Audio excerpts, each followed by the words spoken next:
ट्रोनितांतिस पर्व के बाद 11वां रविवार यह गिरजा आराधना में आप सबों का स्वागत है। और इस समय आज के पवित्र गिरजा आराधना को आरंभ करने से पहले हम अपने मनों को तैयार करने के निमित्त एक स्पेशल गीत गाएंगे क्वायर दलों की अगुवाई में।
इस समय हम आह्वान वचन पढ़ेंगे।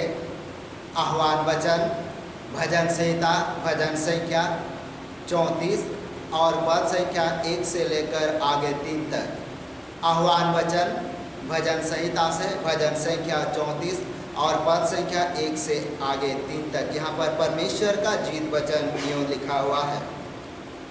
मैं हर समय यहोवा को धन्य कहा करूँगा, उसकी स्तुति निरंतर मेरे मुख से होते रहेगी। मैं यहोवा पर घमंड करूँगा, नम्र लोग यह सुनकर आनंदित होंगे।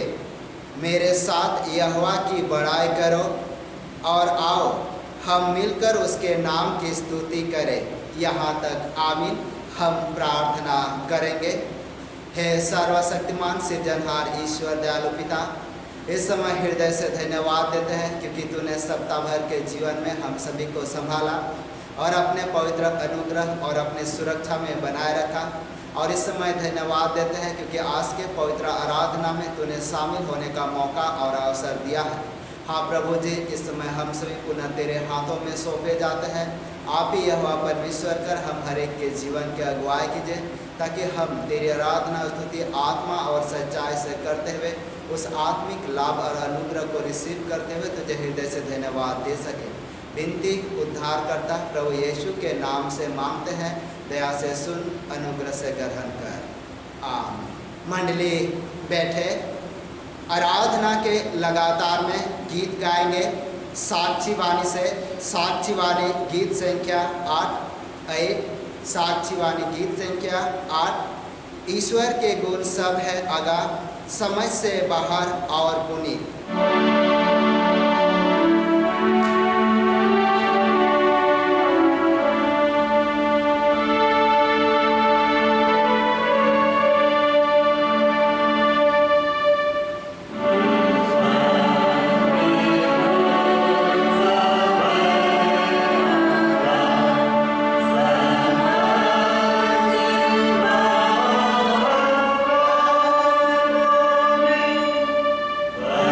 Amen.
परमेश्वर पिता, पुत्र और पवित्र आत्मा के नाम से आमीन। हमारी सहायता ईश्वर के नाम से जिसने स्वर्ग और पृथ्वी को सिरजा।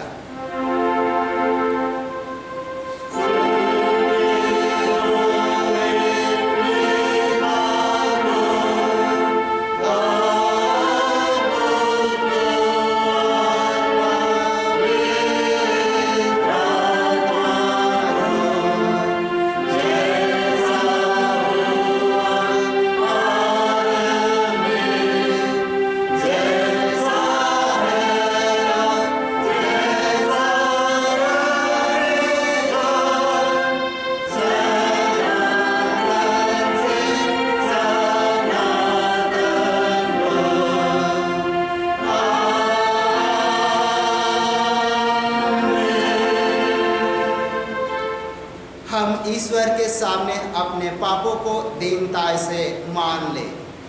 हे सर्वशक्तिमान ईश्वर दयालु पिता, हम दीनता से अपने सब पाप और अपराधों को तेरे सम्मुख मान लेते हैं। तू अपने प्रिय पुत्र हमारे प्रभु यीशु ख्रीष्ट के कारण हम पर दया दृष्टि कर और हमारे सब पापों को क्षमा कर। आमीन।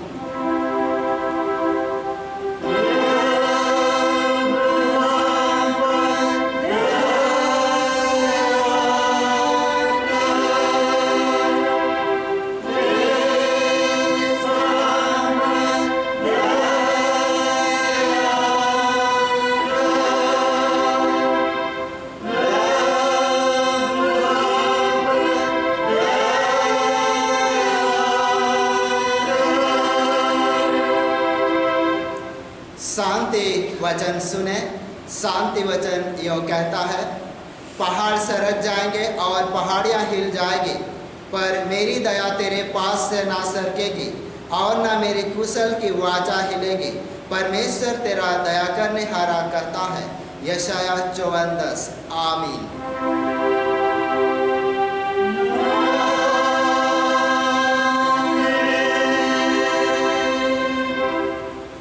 मंडली उठे। सबसे ऊंचे स्थान में ईश्वर का गुणानुवाद हो।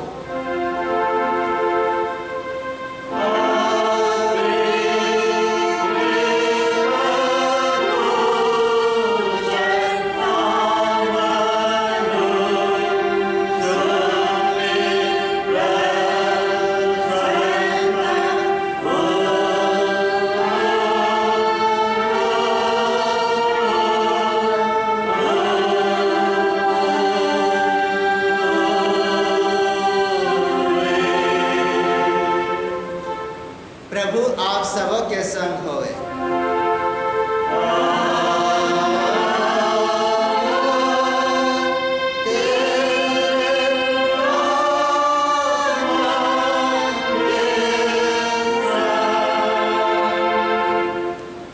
हम प्रार्थना करेंगे।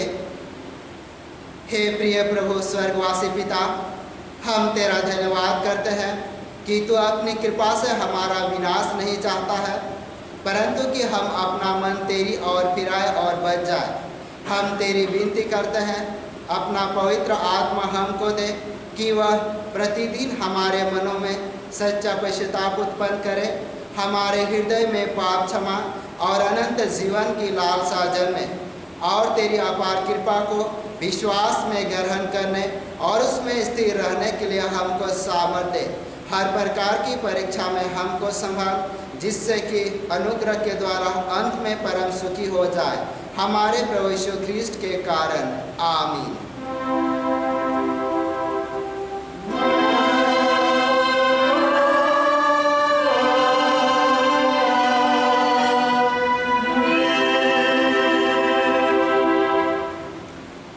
इस समय पहला पाठ वचन पढ़ेंगे। पहला पाठ वचन रोमियो के नाम पौलुस प्रेरित की पत्री अध्याय संख्या 8 और पद संख्या 33 से लेकर आगे। रोमियो के नाम पौलुस प्रेरित की पत्री अध्याय संख्या 8 और पद संख्या 33 से आगे। यहाँ पर परमेश्वर का जीवित वचन यूँ लिखा हुआ है, परमेश्वर के चुने हुओं पर दोष कौन लगाएगा? परमेश्वर ही है जो उसको धर्मी ठहराने वाला है। फिर कौन है जो दंड की आज्ञा देगा? मसीही है जो मर गया वरन मुर्दों में से भी जी उठा और परमेश्वर की दाहिनी ओर है और हमारे लिए निवेदन भी करता है। कौन हमको मसीह के प्रेम से अलग करेगा? क्या क्लेश या संकट या उपद्रव या अकाल या नंगाई या जोखिम या तलवार? जैसा लिखा है, तेरे लिए हम दिन भर घात किए जाते हैं, हम वध होने वाली भेड़ों के समान गिने गए हैं। परंतु इन सब बातों में हम उसके द्वारा जिसने हमसे प्रेम किया है जयवंत से भी बढ़कर है, क्योंकि मैं निश्चय जानता हूँ कि ना मृत्यु ना जीवन ना स्वर्गदूत ना प्रधानताएं ना वर्तमान ना भविष्य ना सामर्थ ना ऊंचाई ना गहराई और ना कोई और सृष्टि हमें परमेश्वर के प्रेम से जो हमारे प्रभु यीशु मसीह में है अलग कर सकेगी। यहाँ तक आमीन। तेरा धन्यवाद होए है क्रिस्ट यीशु। हालेलुया।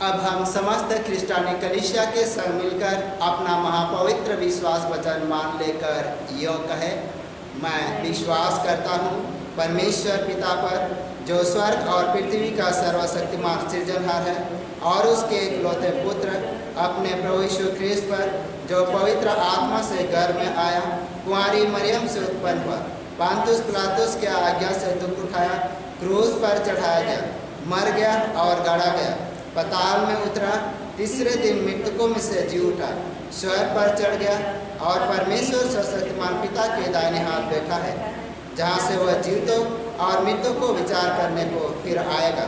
मैं विश्वास करता हूँ पवित्र आत्मा पर, एक ही पवित्र क्रिस्टियानी कलीसिया, पवित्रों के संगत पर, पापों की क्षमा, देह के जी उठने और अनंत जीवन पर। आमीन।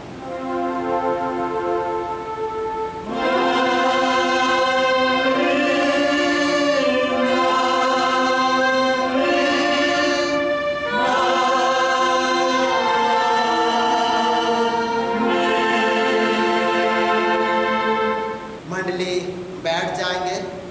आराधना के लगातार में गीत गाएंगे साक्षी वाणी से। साक्षी वाणी गीत संख्या 126, साक्षी वाणी गीत संख्या 126, 126। आया हूँ मसीह तेरे पास, मुझे दूर ना कीजिए।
ईश्वर और प्रभु यीशु ख्रिस्ट की ओर से अनुग्रह और शांति मिले। आमीन।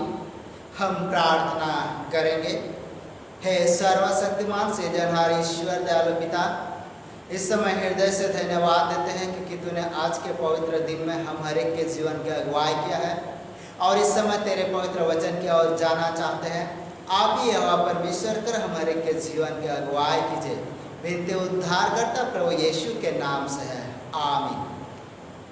और आज के लिए ठहराया गया पवित्र वचन लूका रचित सुसमाचार अध्याय संख्या 18 और पद संख्या 9 से लेकर आगे 14 तक। लूका रचित सुसमाचार अध्याय संख्या 18 और पद संख्या 9 से लेकर आगे। यहाँ पर परमेश्वर का जीवित वचन यूँ लिखा हुआ है। उसने उनसे जो अपने ऊपर भरोसा रखते थे कि हम धर्मी हैं और दूसरों को तुच्छ जानते थे, यह दृष्टांत कहा। दो मनुष्य मंदिर में प्रार्थना करने के लिए गए। एक फरीसी था और दूसरा चुंगी लेने वाला।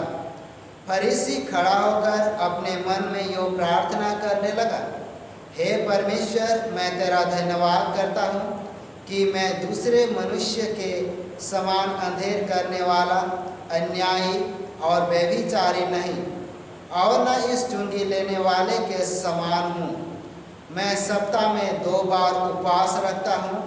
मैं अपनी सब कमाई का 10वां अंश भी देता हूँ।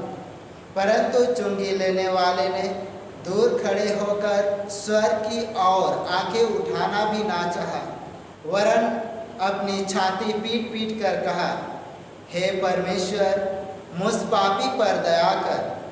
मैं तुमसे कहता हूँ कि वह दूसरा नहीं परंतु यही मनुष्य धर्मी ठहराया जाकर अपने घर गया, क्योंकि जो कोई अपने आप को बड़ा बनाएगा वह छोटा किया जाएगा और जो अपने आप को छोटा बनाएगा वह बड़ा किया जाएगा।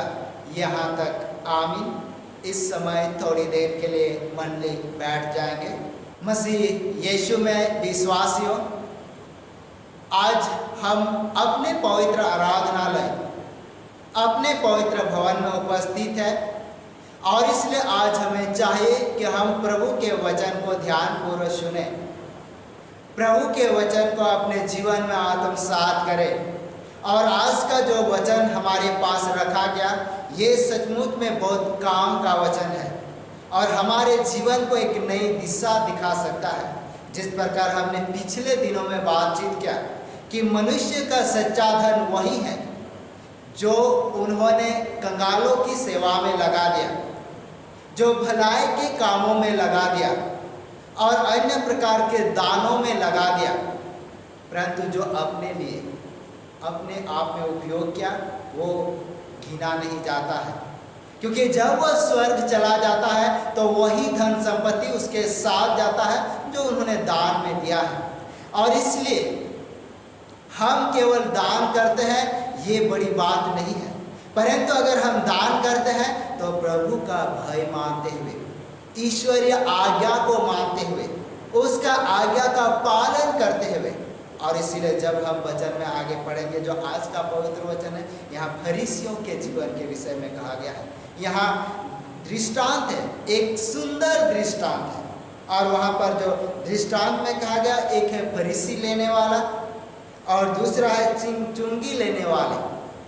और ये दोनों का एक सुंदर दृष्टांत, ये प्रार्थना कि वास्तव में प्रार्थना, कैसी प्रार्थना परमेश्वर यहोवा स्वीकार करता है, किस तरह के प्रार्थना प्रभु यीशु स्वीकार करता है।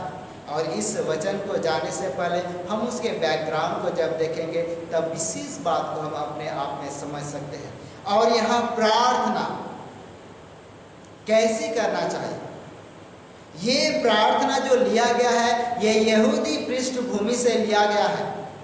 इसलिए यहूदी लोगों के जीवन को देखना अति अनिवार्य है, उसके रहन सहन को देखना अति अनिवार्य है। और इसलिए हम जब बैकग्राउंड के तौर पर चले जाएंगे तो हमें जाना होगा फिलिस्तीन जाना होगा। और जब हम फिलिस्तीन में जाते हैं, वहाँ के यहूदी भक्त के जीवन को जब हम देखेंगे कि वे दिन में 3 बार प्रार्थना करते थे। दिन में यहूदी भक्त जो थे वो दिन में 3 बार प्रार्थना करते थे। पहला वो सुबह 9 बजे, दूसरा दोपहर 12 बजे और तीसरा 3 बजे शाम में प्रार्थना करते थे। और इसलिए ये इनका एक बैकग्राउंड है। और जब हम फरीसी की बातचीत करते हैं, फरीसी इन सारे चीज़ों में कट्टरता से अपने जीवन को आगे बढ़ाते थे। वो दान दिया करते थे, वे प्रार्थना में लौलीन रहते थे, परंतु कभी कभी उनका जीवन जो है वो विश्वास से भटक जाता था, क्योंकि वे व्यवस्था को अपने जीवन में ऐसा लागू करते थे और उसके अधीन कर देते थे, परंतु जो परमेश्वर चाहता था कि भलाई का काम हो वो नहीं हो पाता था। और इसलिए जब इस बातों को हम विशेष रूप से पढ़ेंगे तो पढ़ सकते हैं मत्ती रचित सुसमाचार अध्याय संख्या 23 और पद संख्या 23 से आगे। मत्ती 23 का 23वां वचन यूँ लिखता है, हे कपटी शास्त्रियों और फरीसियों, तुम पर हाय, तुम पुदीने और सौंफ और जीरा का दशमांश तो देते हो, परंतु तुमने व्यवस्था की गंभीर बातों को अर्थात न्याय और दया और विश्वास को छोड़ दिया है। चाहिए था कि इन्हें भी करते रहते और इन्हें भी ना छोड़ते। और ये तो परमेश्वर का जीवित वचन है और इस वचन में यहाँ पर इस प्रकार के बातों को हम लोग देख रहे हैं। ये एक हिदायत है कि परमेश्वर के आज्ञा को मानना बहुत जरूरी है। और इसलिए जब हम यहाँ फरीसियों के जीवन को देख रहे हो, 3 बार प्रार्थना, और यहाँ जिस फरीसी का वर्णन है वो भी 3 बार प्रार्थना करता है और अपने परमेश्वर यहोवा के सम्मुख रखता है। क्योंकि अगर जब हम प्रार्थना यहूदी बैकग्राउंड इजराइलियों के जीवन को देखेंगे तो हम आगे बढ़ सकते हैं और हम पढ़ सकते हैं दानियल नबी की पुस्तक। दानियल नबी की पुस्तक में जब पढ़ेंगे 6 का 10, वहाँ भी हम देख सकें कि नबी दानियल वो दिन में 3 बार घुटने टेक कर प्रार्थना और धन्यवाद करता था, और इसलिए उनके जीवन के लिए। और इसी क्रम में जब आज हम वचन में पढ़ते तो यहाँ जो फरीसी का वर्णन है वो भी ऐसे ही करता था।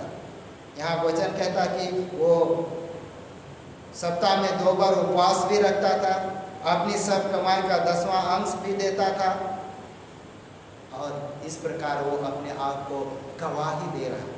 परंतु जब हम वचन में देखेंगे ये जो प्रार्थना है, फरीसी का जो प्रार्थना है वो प्रार्थना नहीं, क्योंकि हम लोग जब आगे देखते हुए जाएंगे, उन्होंने स्वयं के लिए प्रार्थना की। ये परमेश्वर के सम्मुख निवेदन नहीं, परंतु जब उन्होंने प्रार्थना किया, उनका प्रार्थना का जो तरीका वो बिल्कुल अलग है, क्योंकि वो वास्तव में धार्मिकता का काम करता था, देन दान का काम करता था, वो व्यवस्था का पालन करता था और दशमांश भी देता था। वो किसी रीति से जो व्यवस्था में है उससे दूर नहीं था, परंतु उनमें कुछ बातें हैं जिसमें हम अगर पढ़ेंगे तो यहाँ आगे पढ़ते हुए जाएंगे, क्योंकि यहाँ पर देखेंगे वो उसका जो दोष था वो था ये कि वो अपने आप को धार्मी मानता था, वो अपने आप को धर्मी समझता था, जबकि धर्मी और अधर्मी का न्याय करने वाला तो ईश्वर ही है, प्रभु है, वही जान सकेगा। और आगे जब हम वचन में देखेंगे कि वह इस बात से सहमत नहीं था कि परमेश्वर की क्षमा और दया उनके जीवन को आवश्यकता है। वो सोच रहा है कि मेरे पास सब कुछ है, लेकिन उसे परमेश्वर की क्षमा, परमेश्वर की दया की जरूरत थी, परंतु उन्होंने ऐसा बिल्कुल नहीं महसूस किया। और तीसरा पॉइंट में देखते हैं कि वो एक घमंडी था, घमंडी। और ये जो प्रार्थना है वहाँ घमंडी पूर्व प्रार्थना को हम लोग देख सकते हैं। और साथ ही अगर हम लोग वचन में आगे जब पढ़ेंगे, यहाँ पर देखेंगे उसने प्रेम रखने के वजह दूसरों पर दोष लगाना। ठीक है, आप प्रार्थना कर रहे परमेश्वर के सम्मुख, अपने जीवन के लिए प्रार्थना कीजिए, परमेश्वर से मांगिए, परमेश्वर से निवेदन कीजिए। और यहाँ ये जो फरीसी प्रार्थना कर रहा वो चुंगी वाला, यानी चुंगी लेने वाला उनके जीवन को देखता है और वो कहता है कि मैं इसके जैसा नहीं हूँ। वो उस पर दोष लगा रहा है और इसलिए यहाँ उस पर दोष लगा रहा है। और यही उनके जीवन के लिए हम लोग देख सकते हैं कि एक अपराध है, क्योंकि दोष लगाना बिल्कुल भी नहीं चाहिए। क्योंकि अगर इसको हम पढ़ेंगे तो पढ़ सकते हैं मत्ती रचित सुसमाचार अध्याय संख्या 7 पद संख्या 1 और 2। मत्ती रचित सुसमाचार अध्याय संख्या 7 पद संख्या 1 और 2। यहाँ पर परमेश्वर का जीवित वचन यूँ लिखा हुआ है, दोष मत लगाओ कि तुम पर भी दोष ना लगाया जाए, क्योंकि जिस प्रकार तुम दोष लगाते हो उसी प्रकार तुम पर भी दोष लगाया जाएगा, और जिस नाप से तुम नापते हो उसी नाप से तुम्हारे लिए भी नापा जाएगा। और यह परमेश्वर का जीवित वचन है। और जब आज हमने यहाँ फरीसी और चुंगी लेने वाले के दृष्टांत में से जब इन फरीसी के जीवन को देखते हैं, वो चुंगी लेने वाला पर दोष लगाता है, और जिसको हम यहाँ वचन में पाएंगे, यहाँ वचन यूँ कहता है, यहाँ पर वचन इस प्रकार लिखा हुआ है जो हम 11 में पाएंगे, 18 का 11। फरीसी खड़ा होकर अपने मन में यूँ प्रार्थना करने लगा, हे परमेश्वर, मैं तेरा धन्यवाद करता हूँ कि मैं दूसरों मनुष्य के समान अंधेर करने वाला, अन्यायी या व्यभिचारी नहीं, और न इस चुंगी लेने वाले के समान हूँ। और यहाँ उसे चाहिए था कि नम्रता से, दीनता के साथ अपने लिए प्रार्थना करें, परंतु वो बिल्कुल ऐसा नहीं। क्योंकि इसके साथ साथ ही यहूदी लोग के जीवन में प्रार्थना बहुत मायने रखता था, और उसके साथ साथ उपवास भी यहूदी लोगों के जीवन में ये व्यवस्था के रूप में देखा था कि वो उपवास करें। और उपवास करना बहुत उचित था, लेकिन हम लोग वचन में या तो आगे यहूदी पृष्ठभूमि को विशेष रूप से जानेंगे तो अधिकतर यहूदी लोग सोमवार और गुरुवार को उपवास करते थे, और यही सोमवार और गुरुवार हाट और बाजार भी लगता था। और उस समय यहूदी लोग में कुछ ऐसे थे फरीसी लोग, वो अपने आप को सफ़ेद कुछ चीज़ों से चेहरे को सफ़ेद कर देते थे, और जो उपवास वाला पोशाक है उनको पहन लेते थे ताकि लोग जाने कि वो उपवासी है, और लोग उसका आदर करें, लोग उसका सम्मान करें, कि लोग जाने कि ये एक भक्त है। परंतु अगर हम लोग वचन में आगे मत्ती रचित सुसमाचार में पढ़ेंगे, वहाँ पर उपवास और प्रार्थना के विषय में का बिल्कुल ऐसा नहीं करना चाहिए। ऐसा ना हो कि लोग उपवासी जाने, पर ऐसा उपवास किया जाए जो परमेश्वर जाने, जो गुप्त में हमारा पिता वो जाने। और इसीलिए यहाँ पर फरीसी के जो जीवन है बिल्कुल ऐसा ही हम देख रहे हैं। और इसीलिए ये जो दशमांश के विषय में भी अपने आप की बड़ाई कर रहा है। हाँ, दशमांश देना एक अहम हिस्सा था जिसको हम लोग पढ़ सकते हैं। अगर पढ़ेंगे तो व्यवस्था विवरण की पुस्तक अध्याय संख्या 14 और पद संख्या 22 में, या तो हम लोग गिनती 18 का 21 से आगे में पढ़ेंगे। यह दशमांश एक मुख्य देन था, परमेश्वर को भेंट चढ़ाना, क्योंकि परमेश्वर ने हमें सब कुछ दिया है, इसीलिए परमेश्वर को दशमांश देना अति आवश्यक है। और ये उसको भी मानता था, परंतु जिस प्रकार हमने इनके कुछ गलती को आगे हम लोग वचन के अनुसार देखा, उसके कारण से वो अधर्मी ठहराया गया। परमेश्वर ने उसके प्रार्थना को स्वीकार नहीं किया। परंतु दूसरा पक्ष जब हम यहाँ लेवी यानी हम लोग लेवी लोगों के जीवन को देखते हैं, वो भी इन सारे कामों में आगे थे, परंतु उनका जो परमेश्वर के और लगाव वो कम होता गया।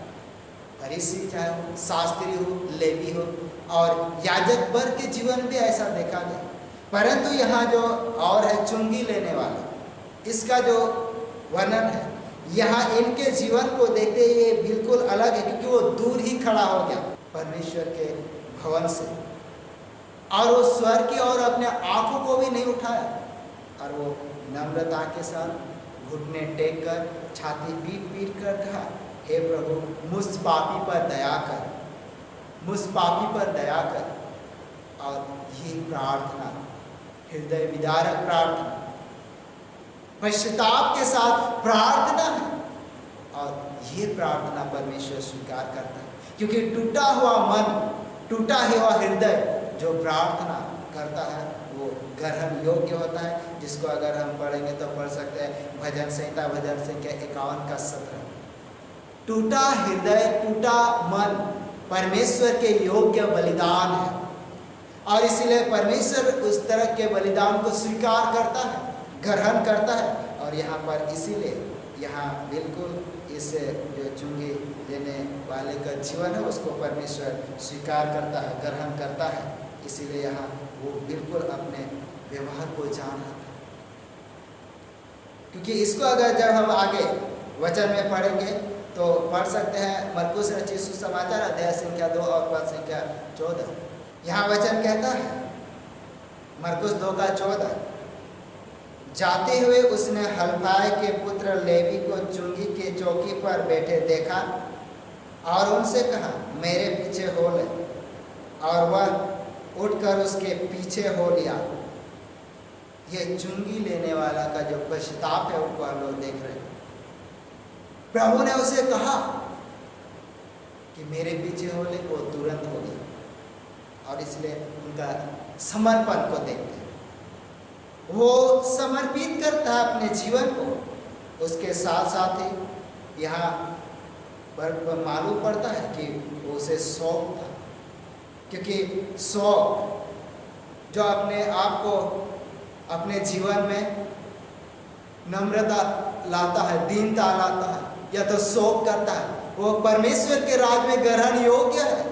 जिसको हम मत्ती रचित सुसमाचार अध्याय संख्या 5 और पद संख्या 3 और 4 में इस वचन को पाएंगे। मत्ती रचित सुसमाचार अध्याय संख्या 5 और पद संख्या 3 और 4 यहाँ वचन कहता है, धन्य है वे जो मन के दीन है, क्योंकि स्वर्ग का राज उन्हीं का है। धन्य है वे जो शोक करते हैं, क्योंकि वे शांति पाएंगे।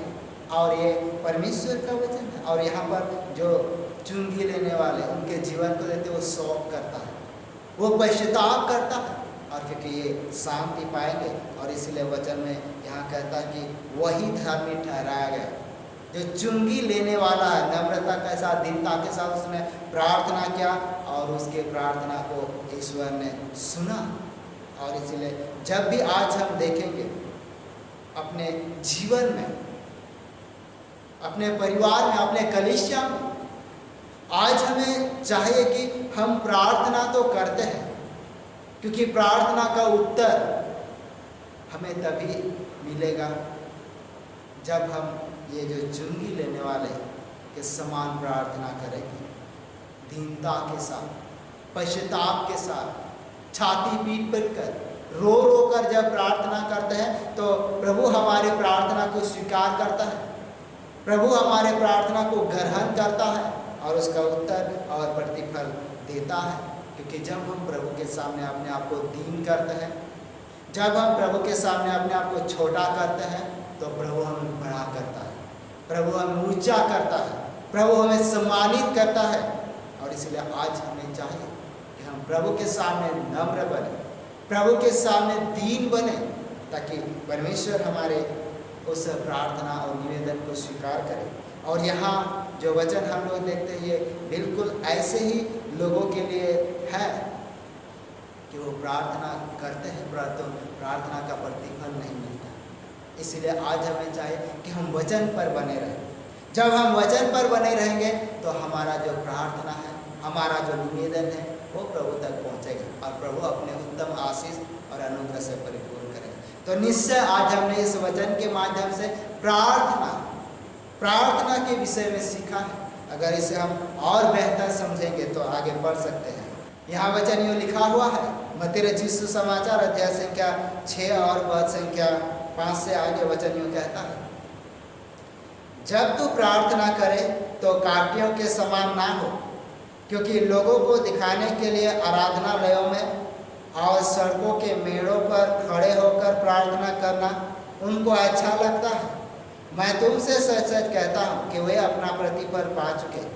परंतु जब तू प्रार्थना करे तो अपने कोठरी में जा और द्वार बंद करके अपने पिता से जो गुप्त में है प्रार्थना कर, तब तेरा पिता जो गुप्त में देखता है तुझे प्रतिफल देगा। और साथ ही साथ जब उपवास के विषय में पढ़ेंगे तो आगे मत्ती रचित सुसमाचार 6:16 से आगे यहाँ वचन यूँ कहता है, जब तुम उपवास करो तो कांटियों के समान तुम्हारे मुंह पर उदासी छाई ना रहे, क्योंकि वे अपना मुंह बनाए रखते हैं ताकि लोग उन्हें उपवासी जाने। मैं तुमसे सच कहता हूँ कि वे अपना प्रतिफल पा चुके। परंतु जब तू उपवास करे तो अपने सिर पर तेल मल और मुंह धो, ताकि लोग नहीं परंतु तेरा पिता जो गुप्त में है तुझे उपवासी जाने। इस दशा में तेरा पिता जो गुप्त में देखता है तुझे प्रतिफल देगा। और यह परमेश्वर का जीवित वचन है, और बिल्कुल हमें ऐसा ही चलना चाहिए जिस प्रकार वचन हमें सिखाता है। और इसीलिए हम जब प्रार्थना करें अपने लिए करें, अपने परिवार के लिए करें, अपने कलीसिया के लिए करें, अपने समाज के लिए करें, अपने राष्ट्र के लिए करें। और जब हम प्रार्थना करें दूसरों का उदाहरण नहीं है कि मैं उसके जैसा नहीं, मैं उसके जैसा तो नहीं हो सकता। कई लोग ऐसा विनती करते हैं, परंतु बिल्कुल ऐसा उचित नहीं है। हम परमेश्वर के पास जाकर, परमेश्वर के निकट जाकर, प्रभु यीशु के नज़दीक और करीब पहुंचकर हम पवित्र आत्मा की सामर्थ से जब प्रार्थना करते हैं तो हम अपने लिए, अगर हम दूसरों के लिए करें, अगर हम करते हैं तो हम दूसरे के लिए प्रार्थना करें, उनके जीवन के लिए, उनके चंगाई के लिए, उनके उद्धार के लिए, उसको पवित्र राज में शामिल करने के लिए, अंधेरे से छुटकारा देने के लिए, शैतान से छुटकारा देने के लिए। तो ये प्रार्थना हमारा सफल होगा और मंगलमय होगा। तो निश्चय आज इस पवित्र वचन के माध्यम से हमने बहुत कुछ सीखा है और आगे भी सीखते रहेंगे। परमेश्वर हम और आप सबों के जीवन की अगुवाई करते रहे। हम प्रार्थना करेंगे। हे सर्वशक्तिमान सनातन ईश्वर दयालु पिता, हम हृदय से धन्यवाद देते हैं क्योंकि तू आज हमारे साथ है और आज तूने हमारे बीच में जो सुंदर वचन रखा है। हाँ प्रभु जी, इस वचन के माध्यम से हम हर एक को आशीषित करें। और प्रभु जी, जब हम दिन भर के जीवन में पाप करते, गुनाह करते, अपराध करते हैं, उन सारे पाप गुनाह अपराध से क्षमा कर और एक नया जीवन दे, उद्धार का जीवन। और तू हमें अपने करीब बनाए रख और जो शांति और आशीष तू देना चाहता है हम उस आशीष पर बने रहते हुए तुझे हृदय से धन्यवाद दे सकें। इस समय प्रभु जी सारी बातों को तेरे हाथ में सौंप देते हैं। बिनती उद्धार करता प्रभु यीशु के नाम से मांगते हैं, दया से सुन, अनुग्रह से ग्रहण कर। आमीन। और ईश्वर की शांति जो समस्त ज्ञान से ऊर्ध्व है, क्रिस्त यीशु प्रत्येक के हृदय और मन की रक्षा करे अब से सनातन लोग। आराधना के लगातार में तीसरी गीत गाएंगे साक्षी वाणी से। साक्षी वाणी गीत संख्या 113, साक्षी वाणी गीत संख्या 113। कौन मेरे समान दुर्भागी दोषवान, कौन ऐसा पापमय, क्या ईश्वर मुझे दुर्गत पर होगा सदैव।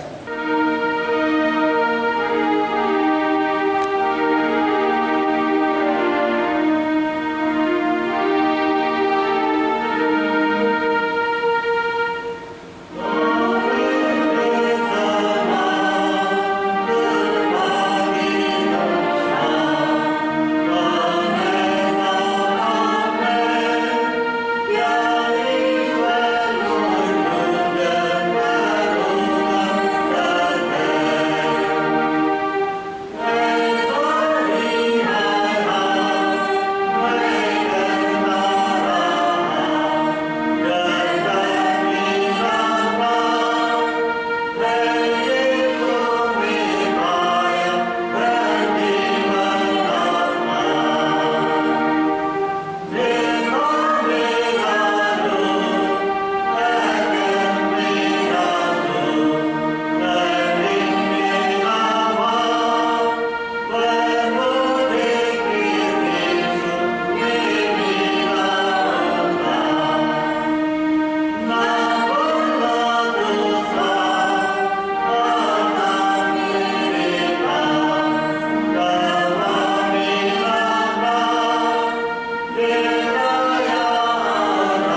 धन्य कहे। हे मेरे मन, यहोवा को धन्य कर और उसके किसी उपकार को ना भूलना। वही तो तेरे सारे अधर्म को क्षमा करता है और सारे रोगों से चंगा करता है। आमीन। भजन संहिता 103 1 से लेकर 3। आइए हम प्रार्थना करें। हे सर्वशक्तिमान जीवित अति अनुग्रहकारी परमेश्वर, धन्यवाद देते हैं क्योंकि तू आज हमारे साथ है और हम हर एक के जीवन की तूने अगुवाई किया है और इस समय तूने दुख संकट से हमारे जीवन को निकाला है और अपने चंगाई और अपने अनुग्रह को हमारे जीवन पर बनाए रखा है।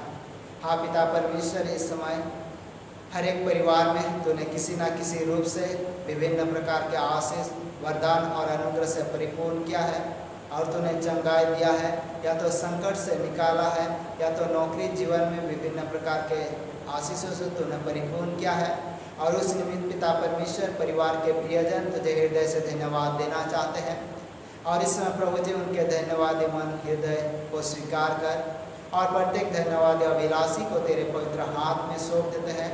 तो उसके साथ होकर उनके जीवन के अगुवाई कर, ताकि आने वाले दिन भी तो उसके साथ बने रहते हुए उनके जीवन के द्वारा तो अपनी महिमा को प्राप्त करना चाहता है। हाँ पिता परमेश्वर, तू हमारा सृजनहार है, तू हमारा पालनहार है और तू ही हमारा रक्षक है।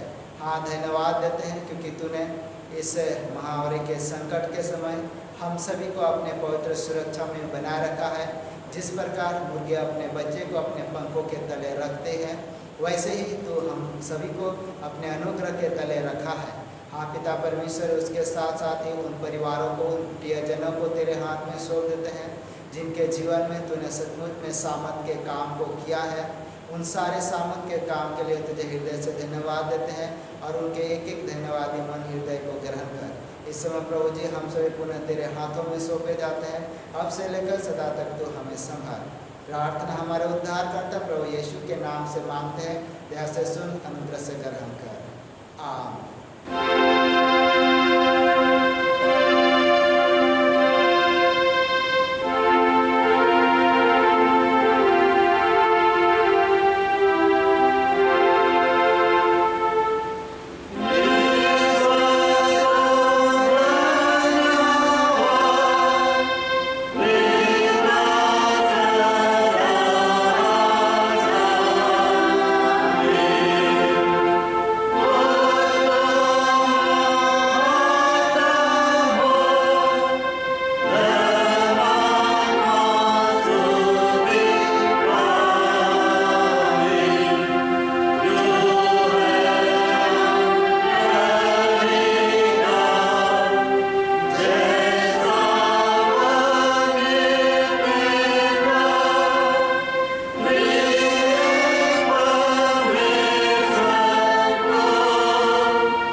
करेंगे।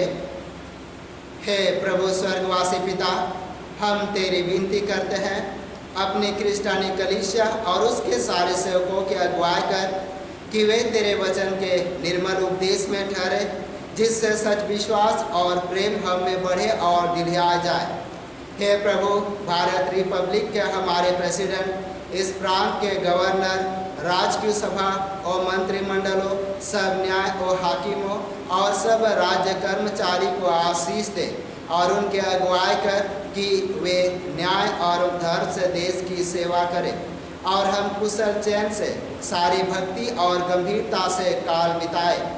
हमारी कलीसिया, सेंट्रल काउंसिल, डायसिस काउंसिल और कलीसिया की अन्य मंडली सभाओं को आशीष दे कि वे इस मंडली को तेरे पवित्र इच्छा के अनुसार चलाए। जगत की लुथरेन कलीसिया और देश विदेश के हमारे सभी ख्रिस्ट विश्वासी मित्रों को आशीष दे कि हम क्रिस्त प्रेम और सहयोग में आगे बढ़े और जगत में तेरी साक्षी के लिए अधिक सामर्थ पाए।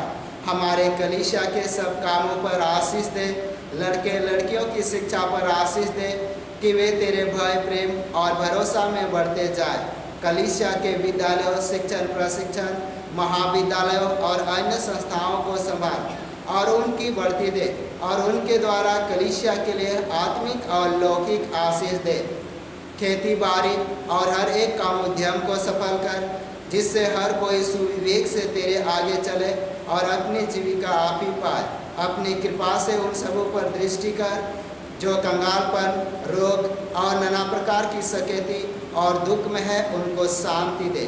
और इसमें प्रार्थना है प्रभु जी, प्रार्थना के द्वारा हमारे कलीसिया के सभी प्रियजन, सभी परिवार, सभी घराने और सभी विश्वासियों को तेरे पवित्र हाथ में सौंप देते हैं।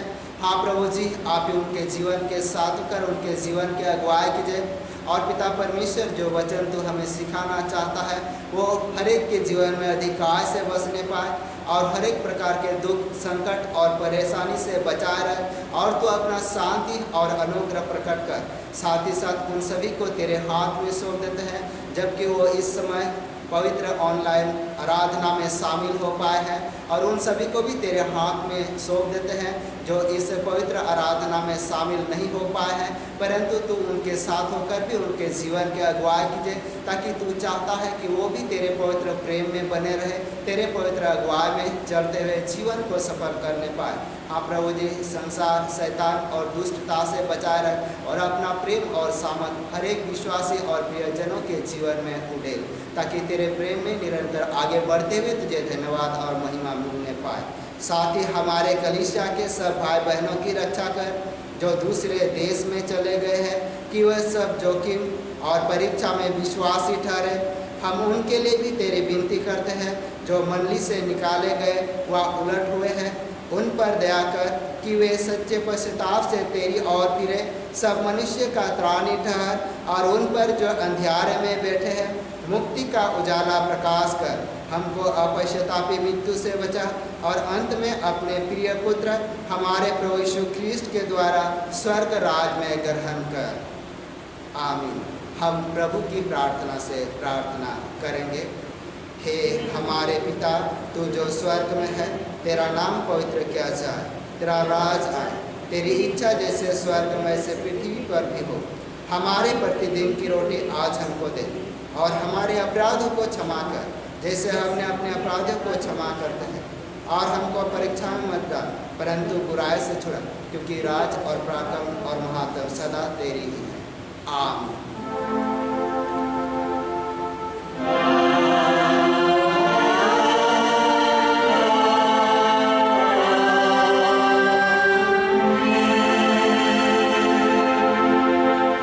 अब त्रिएक ईश्वर का आशीर्वाद विश्वासी और दीन मन से ग्रहण करे। परमेश्वर तुझे आशीष दे और तेरी रक्षा करे। परमेश्वर अपना मुँह तुझ पर प्रकाश करे और तुझ पर अनुग्रह करे। परमेश्वर अपना मुँह तुझ पर प्रकाश करे और तुझे कुशल देवे। आमीन।